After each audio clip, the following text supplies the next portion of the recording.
Gustav Metzger was one of the most extraordinary artists in the last 100 years.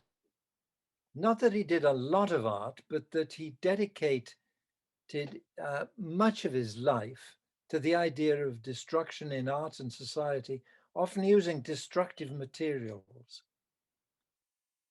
Of equal importance were the manifestos.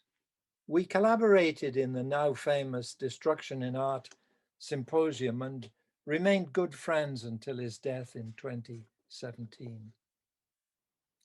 Gustav had been a painter and a sculptor. He was strongly politicized in the 1940s. In his own words, he wanted to become a revolutionary. The two strands, art and social ideals, combined in his work by 1959. Peter Holliday, a lecturer at Ravensbourne College of Art, introduced us in 1965. David Bowie had been at Bromley College, as it was called, before it was called Ravensbourne, in 1958, and later Stella McCartney.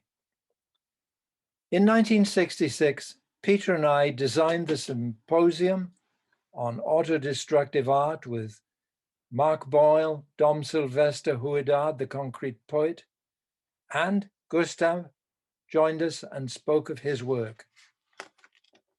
This was May 1966, and afterwards, Gustav wrote to me saying he visualized a follow-up, larger, for September, and if I could help him, he thought he could set it up. We exchanged a lot of ideas, mostly going to vegetarian, vegan restaurants like Sharuna, which was then near the British Museum. And as you can see, it was a massive coming together of artists, papers and events and subsequent performances. In the middle, in the light shirt, I'm standing next to Gustav, and above my head is Al Hansen with a fireman's helmet and what looks like a hatchet. The German group, Hermann Nitsch, is on our left in black, and or some of them are in front. The very front person is Kurt Krahn, and Jean-Jacques Lebel is the second on the left from the front. They came from all over the world, and it was very exciting. Unfortunately, it looks as though there weren't any women there, but they just didn't turn up. And there were several. Okay, and the performance I invented these performances. I called it later anatomic explosions, in which a number of successive explosions went off. Not only in London did I do these, but also in Edinburgh, Leeds, Swansea, and elsewhere.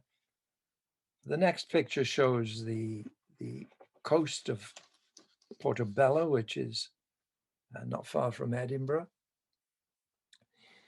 But to get back to the Destruction and Art Symposium, Gustav was quite nervous during the symposium, but astonished that my explosive performances were so carefully controlled and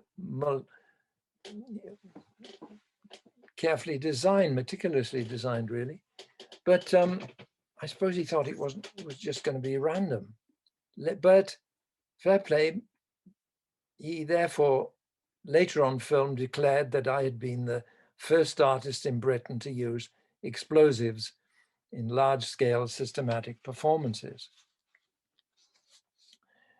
So getting back to the human figures now, real figures, I once remarked to him that he did not do much art, and he replied, "Why should I make dealers rich? It wouldn't be difficult to be an artist, but I'm more interested in changing society." I think it was René Gimpel, eponymous grandson of the French dealer, who invited Gustav and me to his house near Earl's Court in 1966. The walls were battleship grey. No pictures. I thought that was probably because he'd seen too many every day in his gallery. We conversed. Then he asked us, since we used destructive forces and negated permanent objects in art, whether we were ever likely to return to making paintings or other art objects. We both affirmed that it was certainly possible that we might. With that, he seemed to lose interest in us altogether. In his performances, Gustav would spend a long time to set up small objects in a proscenium space.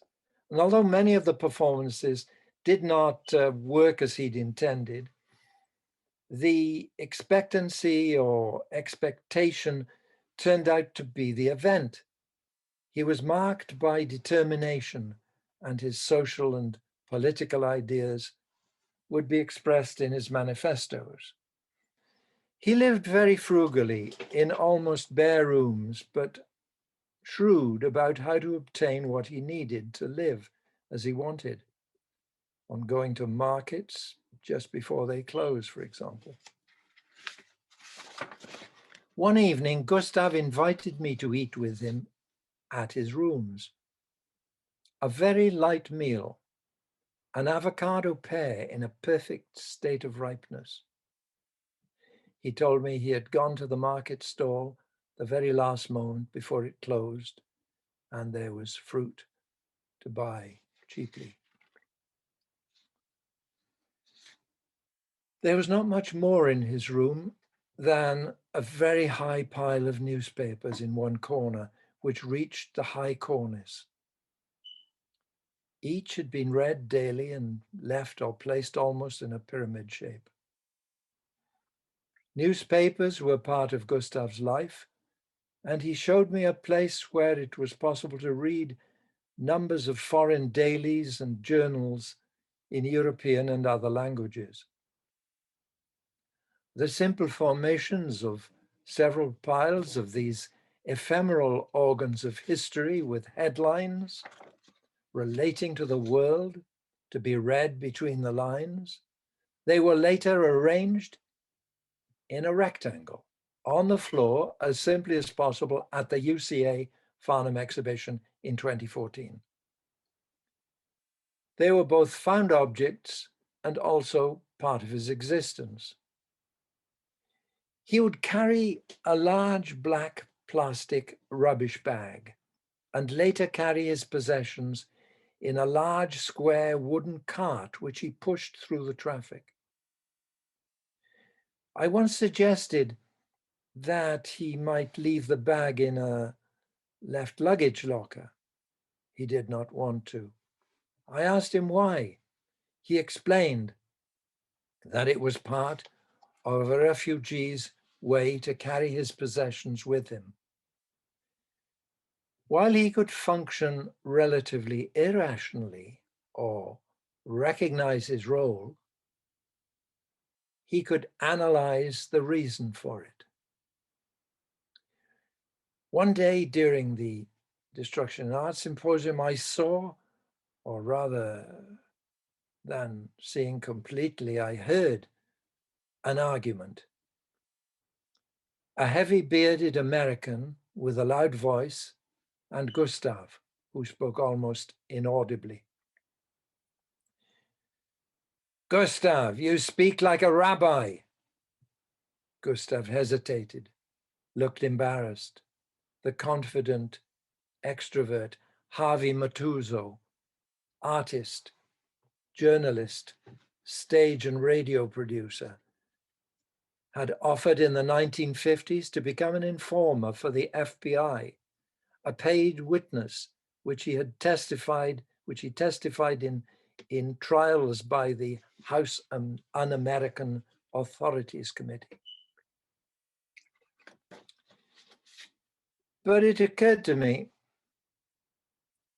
to show you this picture of Gustav in the middle with John Lasham on one side and me on the other side.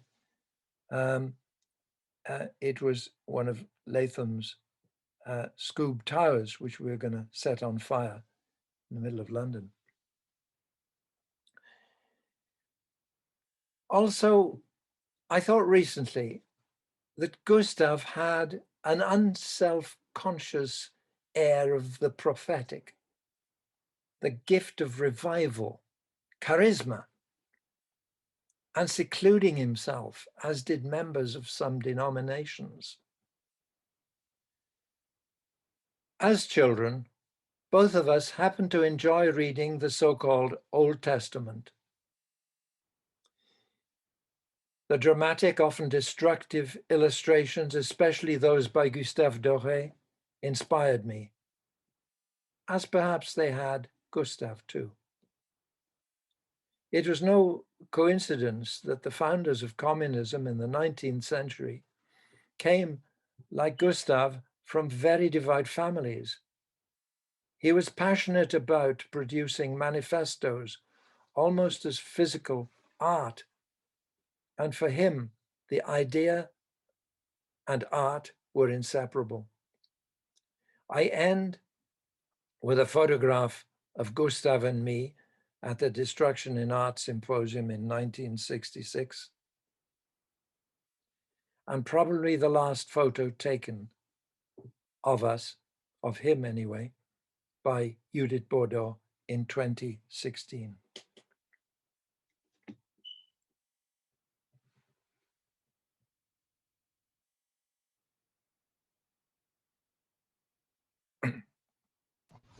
Where do I stop? I'll just stop the recording now. Okay.